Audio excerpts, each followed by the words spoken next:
You ask Tiger to solve. This deals with linear equations with one unknown. The final result is w equals -21. Let's solve it step by step. Swap sides. Isolate the w. Multiply both sides by inverse fraction 7 over -2.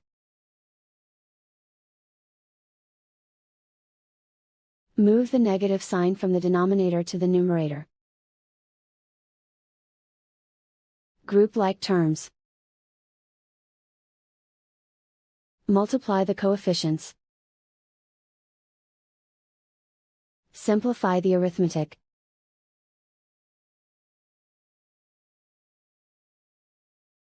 Move the negative sign from the denominator to the numerator. Multiply the fractions. Simplify the arithmetic. And so the final result is w equals -21.